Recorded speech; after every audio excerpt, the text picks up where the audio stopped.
Это так называемая Эжвинская аллея, одно из самых любимых мест для прогулки. Вокруг газон, зелень, игровые и спортивные площадки. Есть даже веревочный городок, который пользуется особой популярностью у местных жителей. Стоит отметить, что люди здесь не только отдыхают, уже не первый год, они сами с особым трепетом следят за порядком на этой территории.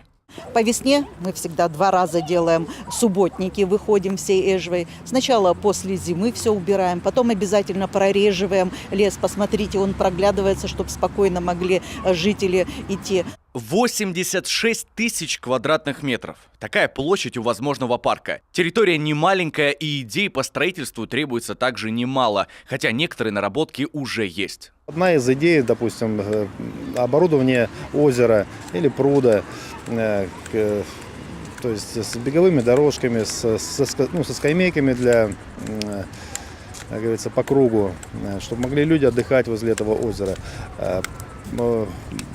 Посередине озера возможно какой-то мостик сооружен, по которому будут люди ходить, кормить рыбок. Расположение будущего парка выбрано не случайно. Рядом автобусные остановки, жилые дома с магазинами и заведениями общественного питания. Здесь и возьмет свое начало будущий парк. Рядом расположился Ледовый дворец. Тут у нас проходит лесная тропа, которая так давно приглянулась пенсионерам. По ней они любят прогуливаться скандинавской ходьбой.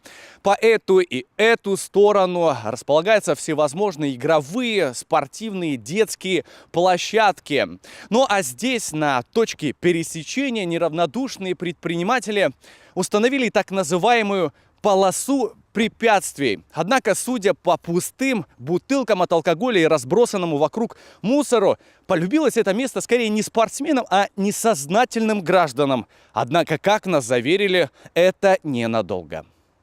К охране и безопасности в парке будет особый подход, заверяют общественники. Кстати, именно они будут курировать этот проект. Активисты призывают граждан присоединиться к мозговому штурму и внести свою лепту в создание будущей парковой зоны.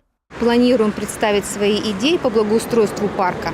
Тем более небольшой опыт у нас уже имеется. Наши ребята и преподаватель принимали участие в конкурсе идей по благоустройству набережной. Мы заняли 2 призовых места. Поэтому мы очень надеемся, что наши идеи войдут в проект парка. Прямо на улице местная детвора уже предлагает свои смелые идеи. Мы хотим аквапарк летом, лабиринты, с озерками лабиринты, аквапарк, комната кривых зеркал, а еще комната страха и смеха. Сколько средств понадобится на строительство парка, пока неизвестно. Да и вообще, чтобы обустройство началось, необходимо придать этой территории официальный статус парка. Именно над этим вопросом депутатский корпус Сыктывкара сейчас и работает. Евгений Ершов, Вячеслав Беспалов, телеканал Юрган, Эжвинский район.